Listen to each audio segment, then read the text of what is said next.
어디까지를 포함하고 어디까지를 이렇게 설명하고 있는지를 더 깊이 알기 위해서 우리가 이 말씀을 다시 생각하고 있습니다. 그리고 이 사도신경을 가지고 사도신경만 이렇게 보는 것이 아니고 우리 정통 교회의 신앙 고백서 가운데 가장 잘 정리된 신앙 고백서 중에 하나인 그 하이델베르그 신앙 고백서, 우리 선조들이 우리에게 물려준 신앙 고백서 중에 그 사도신경 내용과 이렇게 평행해 가는 내용들을 우리가 지금 같이 생각해 보고 있습니다.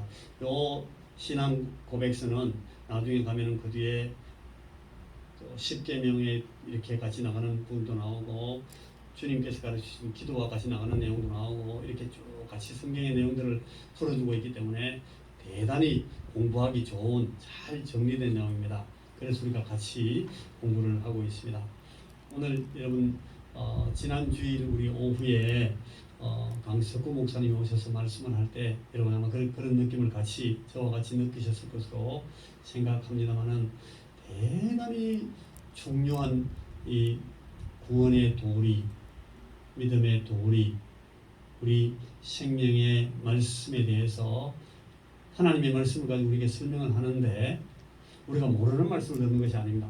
그런데 머리로 이해했던 말씀에 대해서는 이 말씀을 들으면서 다시 내 마음에, 내 가슴에 감정적으로 충돌해 오는 그런 주님의 말씀의 도전을 우리가 받아야 되겠고, 혹은 그렇게 감동적인 그런 말씀으로 들었던 내용이 또 하나님의 말씀을 우리에게 아주 이해가 되고 정리가 되고 우리에게 지식이 있게 되고 우리가 다른 사람에게 설명할 수 있는 그런 내용들을 우리에게 전해주는 그런 내용으로 올 때는 또 그런 내용을 우리가 받아들일 수 있어야 된다. 근데 이제 막 주일 오후에도 막 피곤하고 그러기 때문에 지난주에 우리 강 목사님 어떻게 보셨을지 모르겠습니다만 제가 이제 말씀을 전할 때 보면 영 마음은 원치 않는데 몸을 막 이렇게 긴장을 시키면서 정신통일하려고 애를 쓰는데 막 졸려가지고 이렇게 비축되는 그런 이 경우가 있는데 지난주에는 어땠는지 모르겠습니다. 여러분 그런 말씀을 잘 들으시면 좋겠는데 말씀 듣고 나서 어떤 분은 또 아이고 나는 아무것도 무슨 말인지 모르겠어, 졸려 죽겠더라, 지겨워 죽겠더라 이런 말씀을 했다는 말씀을 듣고 저는 마음이 막 안 됐습니다. 저런 말씀 몇 번 더 들을 수 있는지 기회가 또 몇 번 더 있을지 모르는데 잘 들었으면 좋겠다 그런 생각이 목사로서는 제 마음에 간절한데 여러분 어떨지 모르겠습니다. 오늘도 또 우리가 또 그런 마음으로 우리 권사님께서 잘 기도해 주셨는데 우리 마음에 주님께서 그런 이 은혜와 감동과 깨달음과 우리의 믿음을 더 강하게 붙들어 주시는 그런 주의 말씀이 우리에게 부딪혀 오기를 바랍니다. 여러분 받은 이 오늘 이 유인물 뒷면을 보시면 뒤편에 하이델베르그 신앙고백서 제54문과 그 단문 그런 글이 나옵니다. 오늘 우리가 상고할 말씀, 오늘은 우리가 성령을 믿사오며 거룩한 공회와 할 때 거룩한 공회에 대해서 생각하는 그런 시간입니다. 이 부분과 관련되어 있는 하이델베르그 신앙고백서가 제54문에 있는데 자 54문의 물음과 그 54문의 대답을 우리가 같이 한번 읽어보겠습니다. 자, 당신은부터 시작합니다. 시작. 당신은 그리스도의 거룩한 공회에 대해 무엇을 믿습니까? 자, 대답입니다. 시작. 하나님의 아드님이 자신을 위해 영생을 주시려고 온 인류 가운데서 교회를 택하셨고 그 택하신 교회를 세상이 시작하는 날부터 끝나는 날까지 참된 믿음으로 하나가 되도록 자신의 말씀과 성령으로 불러 모으시고 지키시고 보호하심을 믿습니다. 또 내가 이 교회의 살아있는 지체이고 영원히 그럴 것임을 믿습니다. 자, 이게 여러분 하이델베르그 신앙고백서 제54문과 답입니다. 이 문답이 우리가 모르는 내용이 아닙니다. 거룩한 공회가 뭐냐? 이 거룩한 공예에 대해서 우리가 믿는 것이 어떤 내용인가? 하나님의 아드님이 자신을 위해 영생을 주시려고 온 인류 가운데서 교회를 택하셨고, 그 택하신 교회를 세상이 시작하는 날부터 끝나는 날까지 참된 믿음으로 하나가 되도록 자신의 말씀과 성령으로 불러 모으시고 지키시고 보호하심, 이것을 내가 믿습니다. 그리고 또 내가 이 교회의 살아있는 지체이고 영원히 내가 이 지체로 남아있을 것을 믿습니다 라고 대답을 하고 있습니다. 여러분, 이 사도신경에 우리가 거룩한 공회와 성도가 서로 교통하는 것과 이렇게 나가는데, 그 거룩한 공회와 하는 그 말씀을 내용을 그 영어 신앙 고백서에 보면 Holy Catholic Church라는 말이 나옵니다. I believe in Holy Catholic Church. 거룩하신 가톨릭 교회를 믿습니다. 그럼 어이구, 가톨릭 교회는 저 천주교회 말하는 거 아닌가? 우리가 생각을 그렇게 하는데 그게 아닙니다. 이 가톨릭 교회라고 말하는 그 교회는 소위 저 천주교회는 말이죠, 로마 가톨릭 교회입니다. 로마 가톨릭 교회. 자기들이 교회가 이렇게 개혁교회가 막 나가니까 그거는 교회가 아니고 우리 안에 있어야 교회다라고 고집스럽게 그 교회 구조 자체를 가지고 교인들을 붙들라고 자기들이 이름을 이렇게 붙인 겁니다. 로마 가톨릭 교회가 캐톨릭 교회가 아닙니다.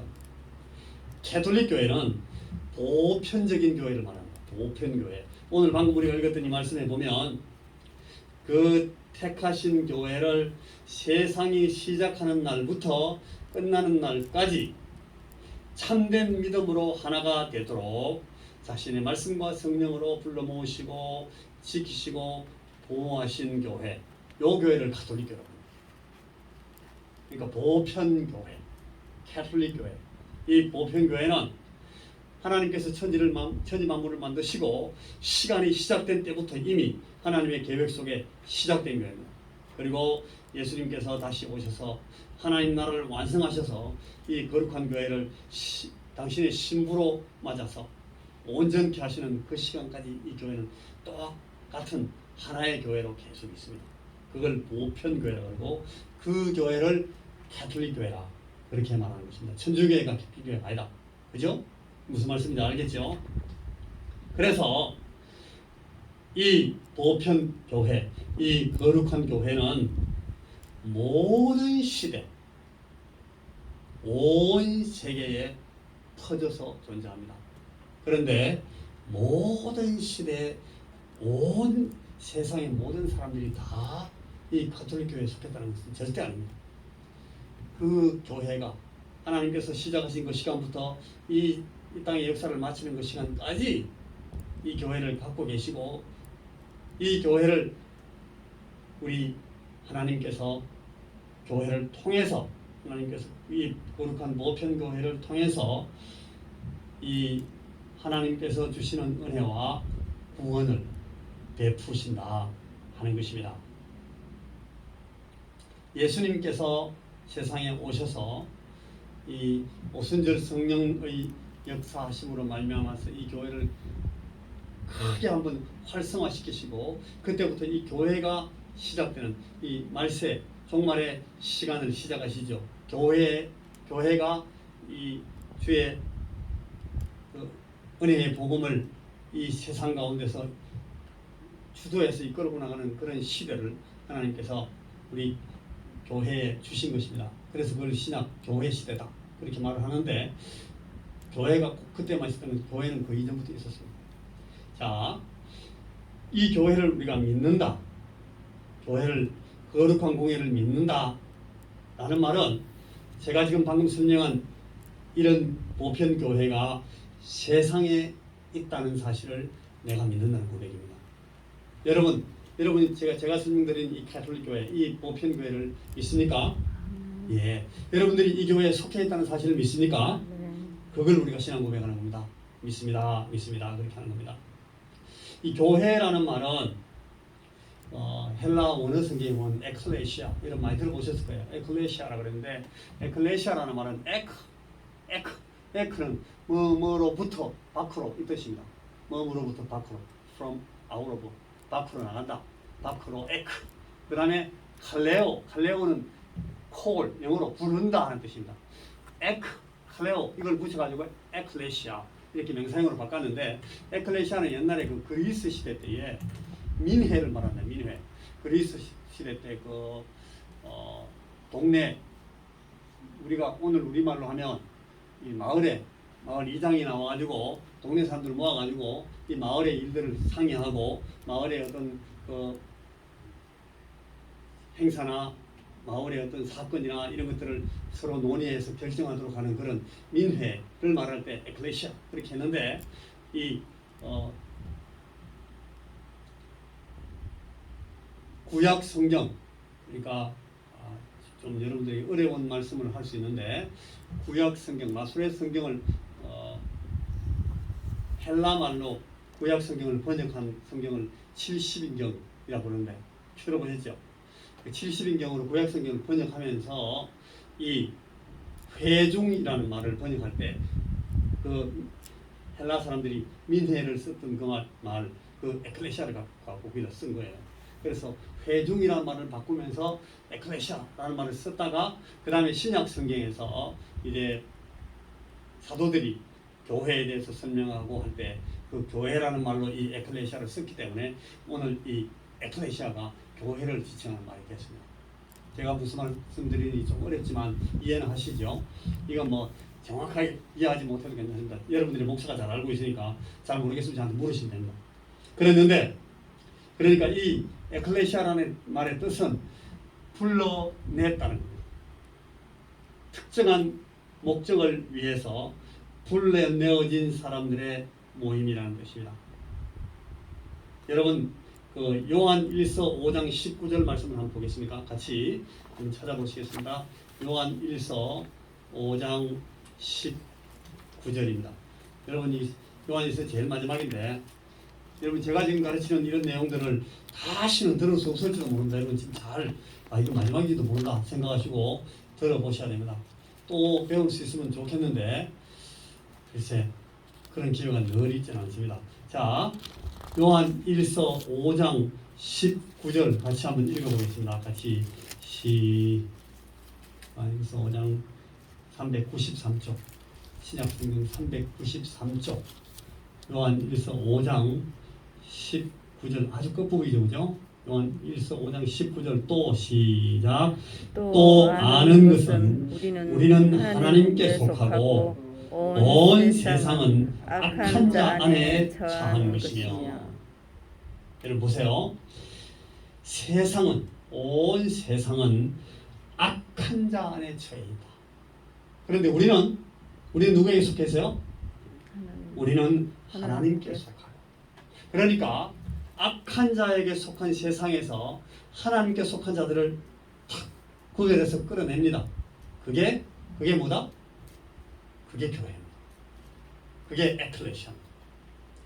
온 세상 악한 자 안에 있는 온 세상 악한 자 안에 속해 있는 그 세상에서 하나님께 속한 사람들을 끄집어낸다는 겁니다. 끄집어낸다. 에클레시아 밖으로 끌어낸다. 그 끌어내어진 사람들의 모임이 교회입니다. 악한 자 안에 처한 세상에서 복음으로 불러낸 사람들 곧 예수 그리스도를 믿고 그와 교제하게 하시려고 구별하신 무리를 이 교회다. 그렇게 말하는 것입니다. 우리는 부르심받은 교회입니다. 부름받은 사람들 그리고 그 사람들의 무리 교회입니다. 우리는 교회 건물이 없어도 우리 교회입니다. 또 교육관이 없어도 교회입니다. 우리 구역이 없어도 교회입니다. 우리는 불러내어진 무리들로서 이렇게 존재하고 있기 때문에 이미 우리가 있는 것이 우리 교회입니다. 여기 지금 21세기 원성교회가 여기 모여 있습니다. 이 모임이 교회인 것입니다. 저도 그 교회에 속해 있고 사랑하는 여러분들 다 그 교회 한 분 한 분 지체로 속해 있습니다. 그런데 그런데 이 교회가 하나님 앞에서 하나다 라는 이 교리가 오늘 우리 앞에 있습니다.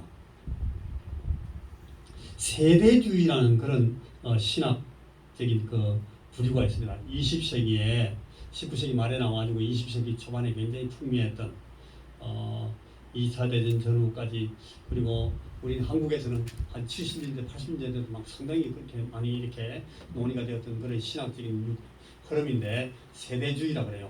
이 세대주의는 교회를 그렇게 주장했습니다.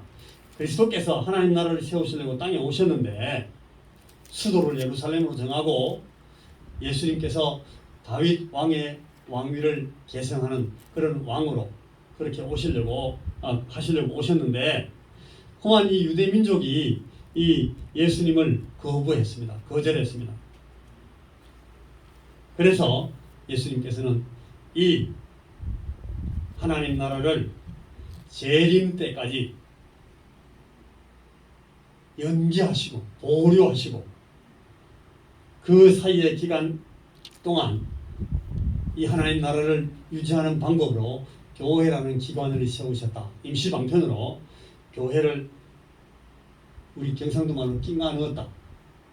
그렇게 말하는 것이 이 세대주의 교회관입니다. 세대주의는 요 세대 동안 교회 세대를 집어넣었다고 그렇게 말합니다.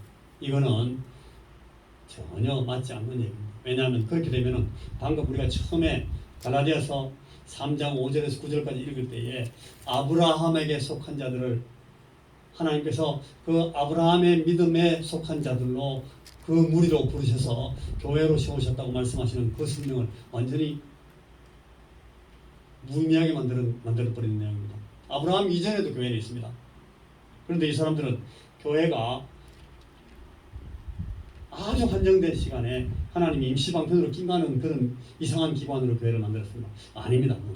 세대주의적인 교회는 세대주의가 참 성경 공부 열심히 하고 열심히 가르치고 그런 좋은 전통도 있는데, 세대주의의 교회과는 틀려 있어요. 실상을 말하면 여러분, 교회는 시간이 시작된 때부터 성도의 교제로 나타났고, 그리고 이 시간, 이 역사가 끝나는 순간까지 그렇게 계속해서 부름받을 사람들이 이 교회에 같이 속해 있습니다. 하나의 교회. 이게 우주적인 교회라고 합니다. 이 하나의 교회, 이 교회 안에, 하나뿐인 교회 안에 우리 모든 교회들이 다 속해 있습니다. 그래서 이 교회를 우주적 교회다. 아까 제가 보편교회다라는 말도 쓰고, 이 교회는 하나님의 부르심을 받아서 세상에 악한 자에게 속한 세상에서 불러내어진 하나님의 속한 자들의 무리다, 그런 말을 했고, 이 교회는 역사적으로 온 시간 안에 딱 하나로 존재하는, 어떤 의미에서 교회 건물들은 많고 그룹들은 많지만 그러나 이 교회는 하나의 교회로 존재한다 하는 말을 제가 오늘 이 말씀을 가지고 설명을 해드리고 있습니다. 자, 마지막으로, 그래서 우리가 부름을 받아 나왔다 아까 그랬는데, 부름받는 이 부르심에는 두 가지가 있습니다. 우리 그리스도인들이 부름을 받을 때 부름받는 그 부르심이 두 가지가 있다. 하나는 외면적으로 보이는 듯이 말씀으로 불러내는 부름이 있습니다. 우리가 다 이 부름을 받았습니다. 근데 이 부름만 끝나지 않고 또 하나의 부름이 있는데, 택하신 자를 말씀과 성령으로 우리 내면에까지 이르는 그런 부르심을 가지고 우리를 불러내십니다. 무슨 말씀인가 이해를 해보십시오. 그냥 오라, 주 예수를 믿어라, 오라 부르는 그 부름, 그걸로 끝나는 것이 아니라 성령께서 우리의 마음을 완전히 바꾸시고 우리 속을 완전히 새 사람을 만드시면서 새 생명을 주시는 그런 영생을 얻게 하는, 하나님의 생명을 얻게 하는 그런 부르심으로 불러낸 그 2단계의 부름이 있다는 거예요. 두 번째 부름. 이 부름을 조직 신학에서는 어려운 말씀을 쓰는 사람들이 효력 있는 부르심, 유효한 부르심, 그런 말을 씁니다. 여러분, 제가 지금 대면하고 있는 저와 여러분들, 우리는 이 유효한 부르심을 받은 분이라고 저는 믿습니다. 우리는 이 성령께서 하나님의 말씀을 가지고 우리에게 참 이 새 생명을 주시는, 그래서 하나님의 생명을 갖고 영생을 갖게 하시는 그 생명 안으로 불러내신 그런 유효한 부름을 받은 사람들이라고 저는 믿습니다. 이런 사람들을 이 교회의 지체라고 그렇게 이야기하는 것입니다. 우리 교역 선배들은 이 보이는 교회, 사람이 눈으로 볼 수 있는 교회, 사람이 눈으로 볼 수 있는 사람들의 그룹, 이 교회와 보이지 않는 교회, 이거는 다른 말로 하면 하나님이 보시는 교회입니다. 하나님이 보시는 교회라는 이 보이는 교회와 보이지 않는 교회로 교회를 구분했습니다.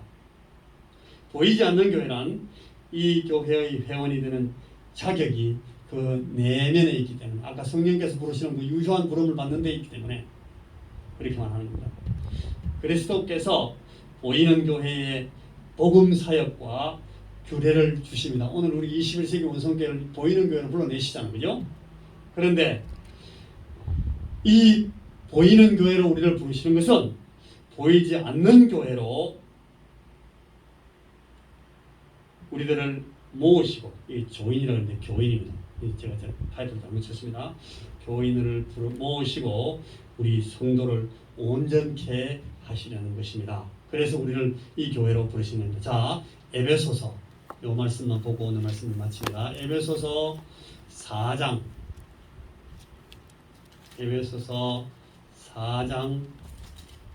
11절 314쪽입니다. 신약성경 314쪽, 에베소서 4장 11절부터 13절까지의 말씀을 우리가 같이 읽어보겠습니다.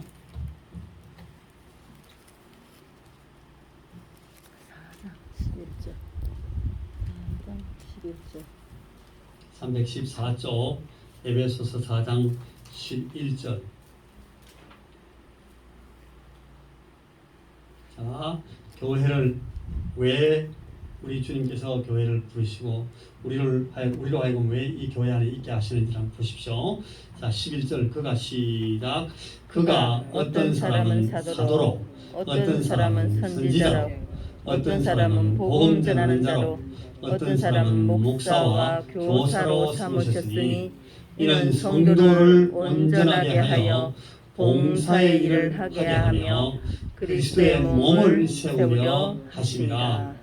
우리가 다 하나님의 아들을 믿는 것과 아는 일에 하나가 되어 온전한 사람을 이루어 그리스도의 장성한 분량이 충만한 데까지 이르리니. 요게 우리 교회에 대해서, 교회 기능에 대해서, 교회 역할에 대해서, 그리고 교회 안에 속해 있는 우리가 이 교회를 통해서 얻는 일에 대해서 설명한 내용입니다. 보이지 않는 교회로 이 죄인들을 불러 모으시고 성도로 삼으시고 성도들을 온전하게 하시려고, 그래서 이 교회를 세우시고 교회로 우리를 불러 모으셨다고 말씀합니다. 그래서 이 바울 사도가 에베소 교회에 쓴 이 편지를 통해서 그리스도가 어떤 사람은 사도로, 어떤 사람은 선지자로, 어떤 사람은 복음 전하는 자로, 어떤 사람은 목사와 교사로 삼으셨으니 이는 성도를 온전하게 하여 봉사의 일을 하게 하며 그리스도의 몸을 세우려 하시니라.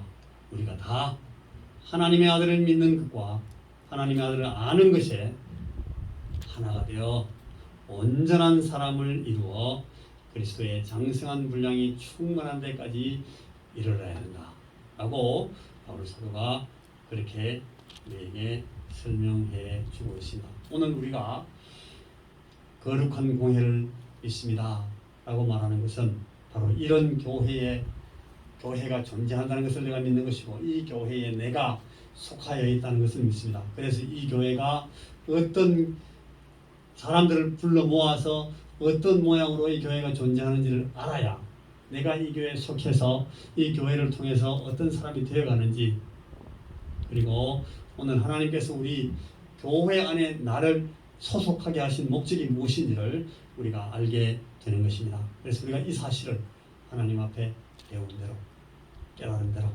하나님, 내가 이 교회가 이 땅 위에 존재하는 것을 믿습니다. 내가 이 거룩한 보편교회에 속해 있다는 사실을 압니다. 믿습니다. 그리고 하나님께서 이 하나뿐인 교회에 나를 그 천지 만물이 창조될 때부터 이 마지막 세대 끝까지 하나님께서 세우신 이 하나뿐인 그 교회 안에 내가 속해 있게 하시고, 이 교회의 지체로서 오늘 그리스도의 몸을 세우고 그리스도의 장성한 분량이 충만한 데까지 이르도록 나를 불러내셨다는 사실을 내가 믿습니다 라고 신앙 고백하는 것이 오늘 우리가 이 거룩한 공회에 대한 신앙 고백을 하는 내용이다 하는 사실을 제가 오늘 이 말씀 통해서 나누었습니다. 기도하겠습니다.